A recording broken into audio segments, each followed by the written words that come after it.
Dear student, this is Kumar Keshav from IIT factory. और आज के इस वीडियो में हम लोग देखने वाले हैं एक जबरदस्त सा सवाल रोटेशनल डायनेमिक्स से आया है 2022 के भीतर में।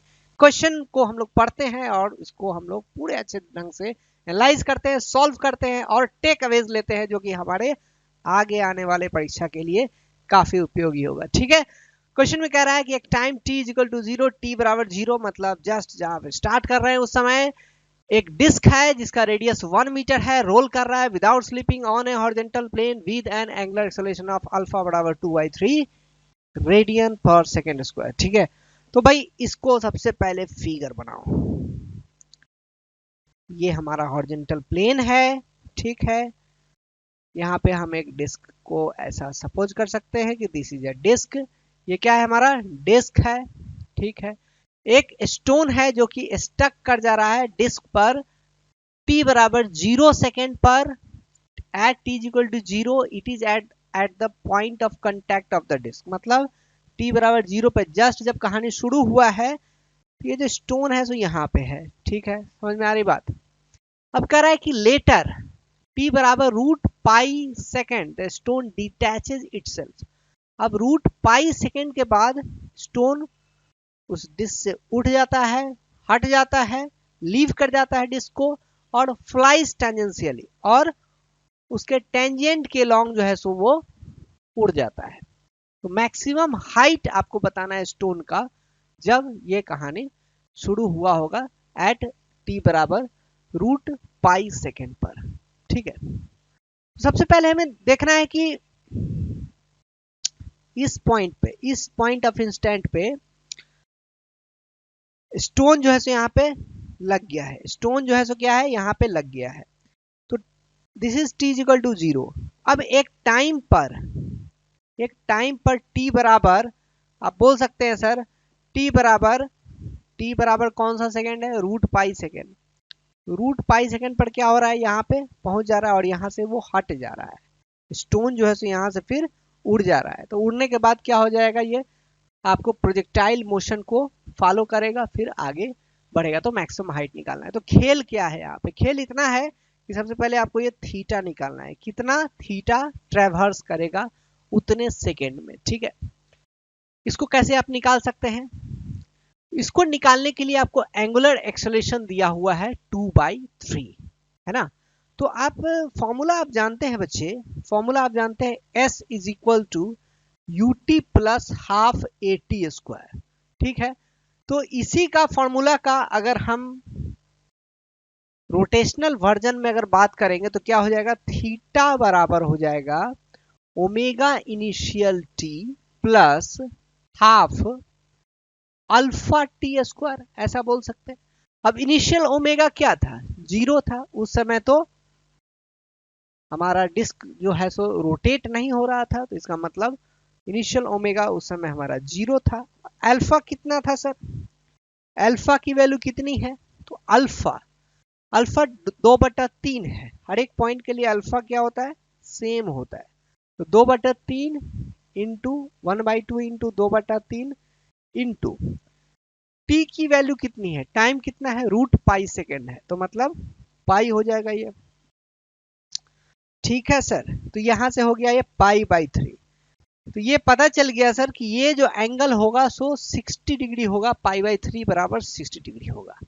तो 60 डिग्री हो गया आपके, बहुत बढ़िया।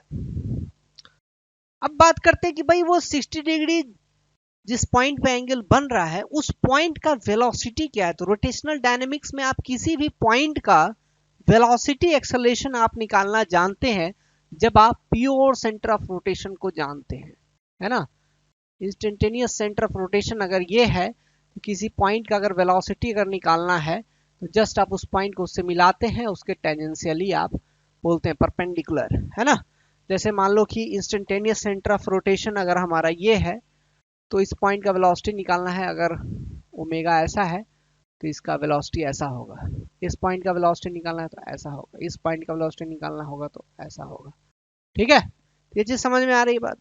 तो इस वाले पॉइंट का अगर वेलोसिटी निकालना है तो कैसा होगा सर, तो हम क्या करेंगे, इस पॉइंट को जो ये जो पॉइंट है जो 60 डिग्री पर जो लोकेटेड है, उसको हम पॉइंट ऑफ कांटेक्ट से मिला देंगे, है ना, और उसके परपेंडिकुलर उसके हम क्या करेंगे 90 डिग्री पर, उसके हम क्या करेंगे 90 डिग्री पर एक लाइन खींचेंगे। 90 डिग्री मतलब ये वाला, यहां से यहां तक एंगल जो होगा सो हमारा 90 डिग्री होगा। तो अब देखो ये लाइन जो है, ये लाइन जो है सो आपका वर्टिकल से 30 डिग्री बना रहा है। ये लाइन, ये व्हाइट वाला लाइन वर्टिकल से 30 डिग्री बना रहा है। तो इसका परपेंडिकुलर लाइन जो होगा सो हॉरिजेंटल से क्या होगा 30 डिग्री बनाएगा। तो आप ऐसे भी कह सकते हैं ये लाइन थीटा है, दिस इज 60 डिग्री। आप ये भी कह सकते हो कि ये 60 डिग्री है। तो अगर हम इस फिगर को थोड़ा सा बड़ा बना दें,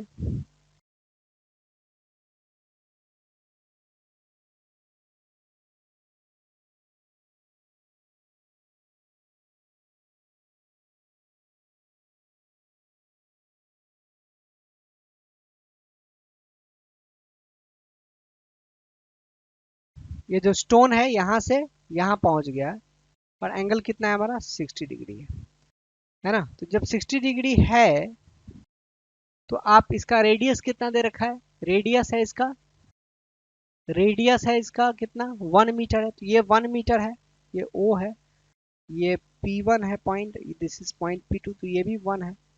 ये भी तो एक आइसोसेलेस ट्रायंगल हो जाएगा, तो कितना हो जाएगा ये भी 1 हो जाएगा। समझ में आ रही है बात। ये भी एंगल कितना हो जाएगा 60 डिग्री हो जाएगा, और ये भी एंगल कितना हो जाएगा 60 डिग्री हो जाएगा। ठीक है, तो आप देखो कि इस लाइन के परपेंडिकुलर, इस लाइन के परपेंडिकुलर हमको खींचना है। कौन से लाइन के, इस वाले लाइन के परपेंडिकुलर हमको खींचना पड़ेगा वेलोसिटी निकालने के लिए। वेलोसिटी क्या होगा इसके डायरेक्शन में होगा, है ना। तो ये लाइन जो है, ये जो पीली वाली जो लाइन है सो हॉरिजॉन्टल से कितना बना रहा है 30 डिग्री बना रहा है। तो इसका परपेंडिकुलर लाइन जो होगा सो वर्टिकल से भी कितना बनाएगा 30 डिग्री बनाएगा। ठीक है सर। तो अब आपको समझ में आ जाएगा कि ये जो वेलोसिटी होगा सो कितना होगा।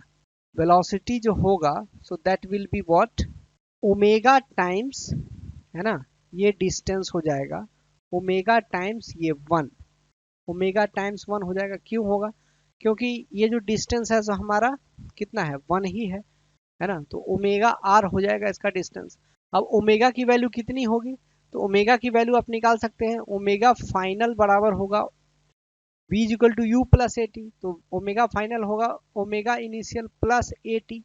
ए टी मतलब हो गया कितना हो गया इधर अल्फा टी हो जाएगा। ठीक है, तो अल्फा कितना दिया हुआ है यहाँ पे 2/3 दिया हुआ है, और टाइम कितना दिया हुआ है √पाई दिया हुआ है ना। ये आपको निकल गया, कितना निकला ये 2/3 √पाई, है ना। तो अब ये चीज निकला ओमेगा फाइनल, ओमेगा फाइनल निकल गया तो वेलोसिटी भी इतना ही आ जाएगा, वेलोसिटी हो जाएगा ओमेगा फाइनल इंटू 1, है ना। तो ये भी हो जाएगा कितना 2√पाई/3 हो जाएगा। ठीक है सर। अब इसके बाद का जो काम क्या होगा, इसके बाद का जो बॉडी जो होगा सो अब देखो इस ये जो बॉडी होगा इसका वेलोसिटी कुछ इस डायरेक्शन में निकल जाएगा, इस डायरेक्शन में निकलेगा, है ना। इस डायरेक्शन में निकलेगा इसका मतलब क्या है ये, अब जैसे ये बॉडी आगे जा रहा है तो ये एक्चुअली में यहाँ पे फ्लाई ऑफ करेगा और इसका वेलोसिटी ऊपर के डायरेक्शन में ऐसे है, तो ये क्या होगा एक्चुअली में ये प्रोजेक्टाइल मोशन को कवर करेगा और इसका एक मैक्सिमम रेंज भी आएगा, मैक्सिमम हाइट आएगा, रेंज आएगा, टाइम ऑफ फ्लाइट आएगा, ये सारी चीजें निकलेंगी। तो आपको निकालना क्या है कि मैक्सिमम हाइट कितना होगा। तो मैक्सिमम हाइट का भाई फॉर्मूला कितना होता है, मैक्सिमम हाइट का फॉर्मूला कितना होता है, तो एच मैक्स का जो फॉर्मूला होता है तो कितना होता है you square sine square theta by 2g होता है। ठीक है, तो यू स्क्वायर कितना हो जाएगा, u की वैल्यू कितनी है, v की वैल्यू है 2/3 √पाई है, ये कितना हो जाएगा 4/9 इंटू पाई हो जाएगा।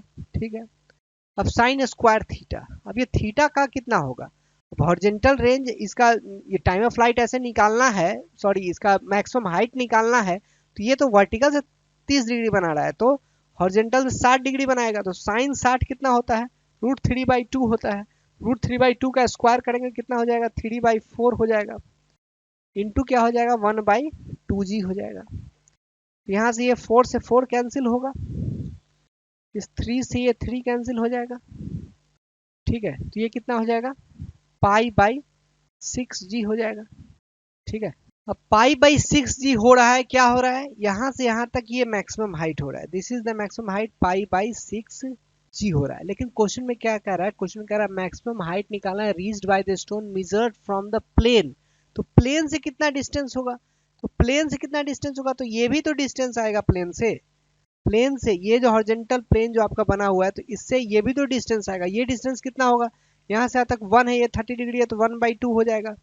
यहाँ लिख सकते हैं बच्चे 1/2 प्लस, अब ये टोटल डिस्टेंस कितना है π/6g है। ये कुछ ऐसा बन रहा है 1/2 का, तो 1/2 बन रहा है। ये g की वैल्यू 10 है, मतलब ये हो जाएगा 1/2 प्लस π/6 इंटू जी, मतलब 10 है। तो आंसर जो x जो बनेगा सो क्या होगा, x बराबर हो जाएगा π/6 हो जाएगा। अब π/6 क्या होता है, तो इसको अगर आप सॉल्व करते हैं तो कितना आएगा 0.5, 30 हो गया, 1 हो गया, तो 6 1 5, तो 6 9, 0.52 आंसर जो है सो आपका हो जाएगा, है ना। 0.52 will be your correct answer.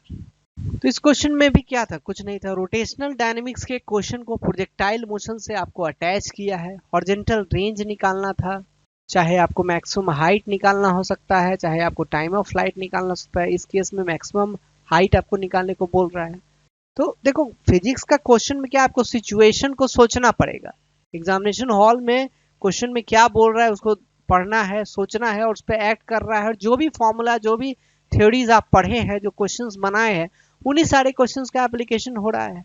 कभी आपको मैच द टाइप में पूछ देंगे, कभी इंटीजर टाइप में पूछ देंगे, कभी आपको एमसीक्यू में पूछेंगे, मोर देन वन में पूछेंगे, सिंगल चॉइस पूछेंगे, चाहे फिल इन द ब्लैंक्स पूछेंगे। लेकिन कंसेप्ट तो वही सारा कुछ है ना जो आपने पढ़ा है, तो डरना नहीं है। हमारा नया बैच 15 मई से स्टार्ट हो रहा है, जेईई एडवांस 2024 के लिए। जो भी बच्चे 12वीं में अभी पढ़ाई शुरू किए हैं, 1 साल के बाद जिनको एग्जाम देना है, अगर आप चाहते हैं कि कंसेप्ट आपका उतना अच्छा नहीं है, कंसेप्ट को और अच्छे से करना है, तो आप हमारे इस बैच को ज्वाइन कर सकते हैं।